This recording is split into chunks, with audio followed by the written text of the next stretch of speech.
Vishwakarma news में आप सभी बंधुओं का स्वागत।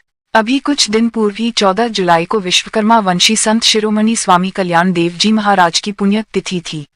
देश के राजनेताओं, समाज सेवियों तथा अनेकों सामाजिक संस्थानों ने उन्हें श्रद्धा सुमन अर्पित किए। इस अवसर पर उत्तर प्रदेश के उप मुख्यमंत्री केशव प्रसाद मौर्य ने शुकताल पहुंचकर स्वामी कल्याण देव जी समाधि पर श्रद्धा सुमन अर्पित कर श्रद्धांजलि अर्पित की। इस अवसर पर उप मुख्यमंत्री ने व्यास सेतु व परीक्षित द्वार का लोकार्पण किया। मौर्य ने कहा कि स्वामी जी के जनहित में किए गए कार्यों व योगदान को देश कभी भुला नहीं सकता और कहा कि हमें स्वामी बताए रास्ते पर चलना चाहिए। आइए विश्वकर्मा वंशी इस तपस्वी कर्मयोगी के बारे में जानने का प्रयास करते हैं। और देखने वाली बात यह भी कि हमारा समाज कितना जानता है। स्वामी कल्याण देव जी महाराज सच्चे अर्थों में संत थे। उनकी जन्मतिथि एवं शिक्षा दीक्षा के बारे में निश्चित जानकारी किसी को नहीं है। एक मत के अनुसार जून 1876 में उनका जन्म ग्राम कोतानक, जिला बागपत, छोटाऊ के एक किसान परिवार में हुआ था। उनके पिता श्री फेरुदत्त जांगिर तथा माता श्रीमती भोई देवी थीं। कुछ लोग जिला मुजफ्फरनगर के मुंडेभर गांव को उनकी जन्मस्थली मानते हैं। उनके बचपन का नाम कालूराम था।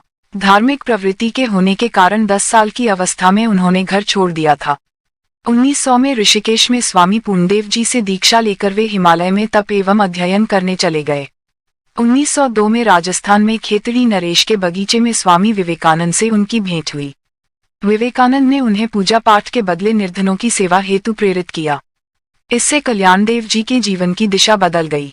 1915 में गांधी जी से भेंट के बाद स्वामी जी स्वाधीनता संग्राम के साथ ही हिंदी और खादी के प्रचार तथा अछूतोद्धार में जुट गए। इस दौरान उन्हें अनुभव आया कि निर्धनों के उद्धार का मार्ग उन्हें भिक्षा या अल्पकालीन सहायता देना नहीं, अपितु शिक्षा की व्यवस्था करना है। बस तब से उन्होंने शिक्षा के विस्तार को ही अपने जीवन का लक्ष्य बना लिया। स्वामी जी ने मुजफ्फरनगर जिले में गंगा के तट पर बसे तीर्थस्थान शुकताल को अपनी गतिविधियों का केंद्र बनाया। यह वही स्थान है जहां मुनि शुकदेव जी ने राजा परीक्षित को वटवृक्ष के नीचे पहली बार भागवत की कथा सुनाई थी। वह वटवृक्ष आज भी जीवित है। स्वामी जी ने इस स्थान का जीर्णोद्धार कर उसे सुंदर तीर्थ का रूप दिया। इसके बाद तो भक्तजन स्वामी जी को मुनि शुकदेव का अंशावतार मानने लगे। स्वामी जी ने गंगा तट पर बसे महाभारतकालीन हस्तिनापुर के विकास में भी महत्वपूर्ण योगदान दिया।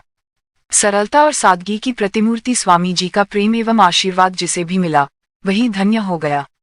इनमें भारत के प्रथम राष्ट्रपति राजेंद्र प्रसाद से लेकर पंडित नेहरू, नीलम सजीव रेड्डी, इंदिरा गांधी, डॉक्टर शंकर दयाल शर्मा, गुलजारीलाल नंदा, के.आर. नारायणन, अटल बिहारी वाजपेयी आदि बड़े राजनेताओं से लेकर सामान्य ग्राम प्रधान तक शामिल हैं।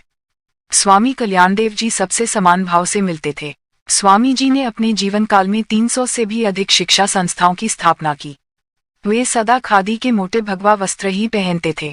प्रायः उनके वस्त्रों पर थैगली लगी रहती थी। प्रारंभ में कुछ लोगों ने इसे उनका पाखंड बताया, पर वे निर्विकार भाव से अपने कार्य में लगे रहे। वे सेठों से भी शिक्षा के लिए पैसा लेते थे, पर भोजन तथा आवास सदा निर्धन की कुटिया में ही करते थे। शाकाहार के प्रचारक इस संत को 1992 में पद्मश्री तथा 2000 में पद्मभूषण से सम्मानित किया गया। 13 जुलाई की अतिरात्रि में उन्होंने अपने शिष्यों से उन्हें प्राचीन वटवृक्ष एवं शुकदेव मंदिर की परिक्रमा कराने को कहा। परिक्रमा पूर्ण होते ही 12:20 पर उन्होंने देह त्याग दी। 3 सदियों के दृष्टा 129 वर्षीय इस वीतराग संत को सन्यासी परंपरा के अनुसार अगले दिन शुकताल में भूसमाधि दी गई। इस विश्वकर्मा समाज ने ऐसे अनेकों संत इस संसार को दिए हैं, मगर अफसोस है कि हमने व हमारे संगठनों उनकी और कितना ध्यान दिया। आज के लिए इतना ही।